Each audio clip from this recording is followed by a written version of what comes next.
seen site d'information Sine TV nekkee fii ci diwaanu Fatick andi leen lu bees tàkk lépp lu jëm ci wàllu sport culture éducation santé ba ci politique wala sax information ñu leen di proposer ay vidéo yu mucc ayib yi nga xamante ne dafay topp lépp lu jëm ci wàllu actualité Sine TV nekk fii ci diwaanu Fatick toogal fi région bu Fatick ak Sénégal Sine TV jokkoo jàll.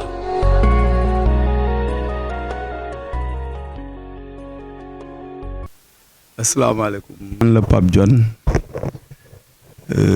responsable adjoint communication bureau communal PASTEF en même temps président de la cellule Aada Ndiaye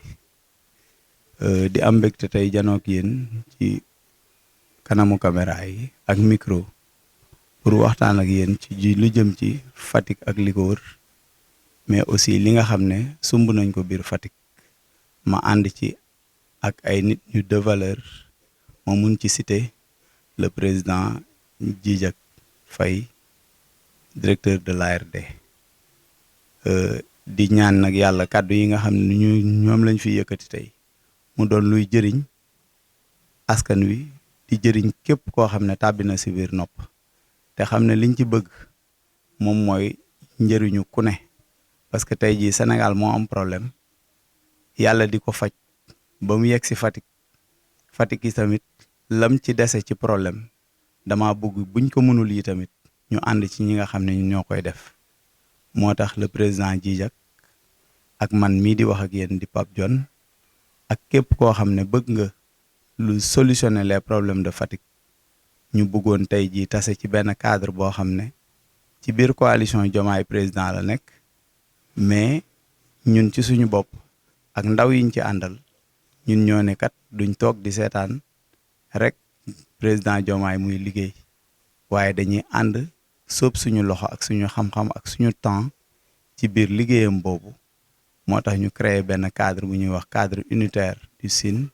pour accompagner ko ci liggéey boobu. di wax waa Sénégal di wax waa diaspora parce que lii dafa di média li nga xam ne moo gën a nag sabab waxtaan wi moom mooy benn clarification buñ bëgg a def ci lii nga xam ne moom moo sabab tey jii man ak le président Djidjack ñu bëgg a ànd ci cadre unitaire boobu ñuy wax noonu du Sine mais toujours dans le respect et dans le cadre de la coalition Diomaye président bi nga xam ne moom moo porté le président Diomaye Faye et son équipe à la tête de l'État li tax nag ñu inspiré wu loolu moom mooy que ñun ñëpp fi nga xam ne mooy structure yi ñu bokk muy PASTEF ak MRC muy mouvement pour la révolution citoyenne bi nga xam ne président Djidjack moo ko initié dañoo nekk ay membre coalition Diomaye 2024 ci biir loolu ñu gis ne kat tey il est temps de mettre sur place les grands ensembles kon léegi tey les petits ensembles le solo n'a plus sa raison d'être il faut l'unité parce que tey jii c'est l'adage qui dit que quand on va seul, on va vite, mais quand on va ensemble, on va loin. Et nous avons l'intention d'aller loin. C'est pourquoi nous avons fédéré suñu xam-xam fédéré suñu synergie. Donc pour li nga xam ne moom laa leen wax mooy l'effectivité de du projet Diomaye 2024. Donc à cet effet, le président Djidjack et moi se sont réunis le dimanche passé chez lui. Après un premier contact ici, on s'est donné rendez-vous chez lui avec l'ensemble des individus qui avaient la même vision que nous. Bi ñu fa tase waxtaanu dëgg waxtaanu jàmmoo waxtaanu bugg a defar mais bugg a yaatal ñu ne képp koo xam ne yaa ngi Sénégal képp koo xam ne yaa ngi Fatick particulièrement mais sa nekk biir Fatick aussi mu nekk ne da nga nekk ci structure ou pas ñu ne woon tey jii bu fekkee ne sa loxo jot na ko nga ñëw fekk suñu ci cadre unitaire bi nga xam ne lieu de prédilection am Fatick la mais lieu de prédilection am ak cadre d'épanouissement am mooy coalition Diomaye président ma bëgg nag képp koo xam ne yaa ngi ciy gis beneen vision c'est une vision boo xam ne yaa ñu koy abal c'est une vision que tu nous prêtes. C'est des sentiments que tu essaies d'attribuer, mais ça ne nous appartient pas. notre souci, notre engagement, notre détermination, le président Djidiack et moi, c'est de mettre en synergie lépp loo xam ne nekk na à notre disposition ou bien mun nañu fekk si pour réussir le pari d'accompagner le président Diomaye Diakhar Faye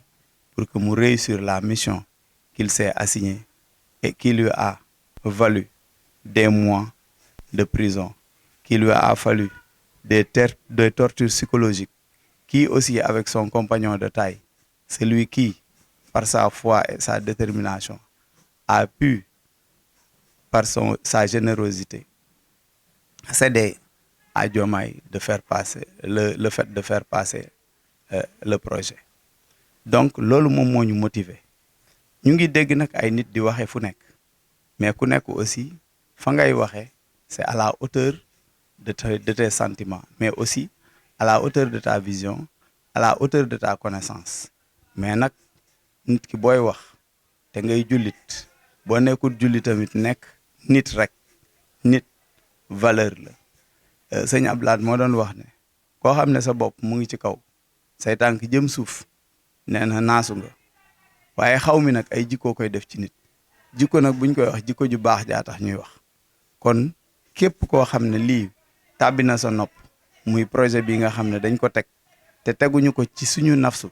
teguñu ko ci bëgg lu ñu neex teguñu ko ci bëgg lu ñu am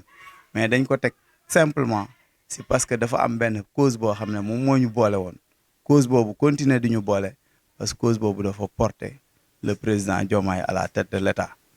te buñ ne tête de l'État léegi liggéey mooy des liggéey boobu nag le président ne peut pas le faire seul il faut qu'il soit accompagné. Nous sommes dit que nous sommes du Sine et on a une expertise modeste que ce soit, on va le mettre à contribution pour que vraiment le projet se réalise. Loolu rek moo ñu motiver génnewuñ ci kenn écarté wuñu kenn. Le président Djidiack est venu vers moi parce que dans un premier temps il a essayé d'approcher la section communale, ce qui n'a pas eu lieu. Si c'est un refus, c'est à eux qu'on doit l'amputer. Si c'est pas un refus aussi, qu'ils nous donnent les raisons pour lesquelles ils n'avaient pas accueilli le président Djidiack. Aujourd'hui maintenant, je suis avec le président Djidiack. Mais je ne suis pas avec le président Djidiack pour engager qui que ce soit dans ce projet. Mais je le fais par la liberté que m'offre ma personne et ma responsabilité de pouvoir cheminer avec qui que ce soit, même que je sois dans une structure. Parce que aucunement cette structure, dans ses statuts et dans son règlement, ne montre là où une personne qui est affiliée ou bien qui est membre de cette structure n'a pas le droit de faire autre chose. C'est cette liberté-là qui m'amène aujourd'hui, moi-même, Pape Dione, à être avec le président Djidiack Faye, que je respecte pour son engagement, pour sa détermination, mais aussi pour son courage, mais aussi pour son vouloir ratisser large, comme on l'a dit, parce qu'on doit mettre ensemble tous les fils, toutes les filles du Sénégal, mais aussi en particulier de Fatick, non seulement Fatick commune, mais Fatick département, voire Fatick région. Mais ces enfants sont dans la diaspora. Ces enfants aussi sont hors de Fatick, je veux dire dans le territoire, mais pas à l'intérieur de Fatick. On leur lance le même appel qu'on lance à ceux qui sont à Fatick et qui voudraient que le projet ait un succès. On leur appelle à venir se joindre à nous parce que ce qui nous motive, ce n'est rien d'autre que l'épanouissement de tout le monde et de tous. Et je vais reprendre la phrase de Olof Palmer qui disait le développement, c'est pas la croissance économique, mais c'est le bien-être de tout un chacun vivant dans la cité. Nous vivons dans une cité et nous voudrions que chacun s'épanouisse. Et cet épanouissement ne passera que par un travail. Mais un travail organisé, un travail mis en synergie, un travail où chacun va faire prévaloir sa générosité, mais son engagement, son vouloir être à côté de l'autre pour que l'on puisse arriver à nos fins et atteindre le pari du développement que s'est assigné le parti au pouvoir mais j'ai dit parti, mais je veux nommer la coalition qui nous a porté au pouvoir, la coalition Diomaye Président. Pour rappel, le président Djidiack, devant le président Diomaye Diakhar Faye, avait eu à prendre la parole lors de la caravane en tant que responsable régional de la coalition. Et qui a un esprit, c'est qu'une coalition ne peut pas travailler jusqu'à arriver au pouvoir et voir cette coalition s'effriter. Donc, le travail qu'il avait fait n'aura pas de sens. Et aujourd'hui, nous nous inscrivons dans la continuité de cette coalition, même si elle est composée par un groupe hétéroclite. Mais ce groupe hétéroclite saura taire ses particularités pour mettre en exergue ce que nous avons de commun. Ce que nous avons de commun, c'est un destin. Un destin pour un pays, un destin pour un peuple.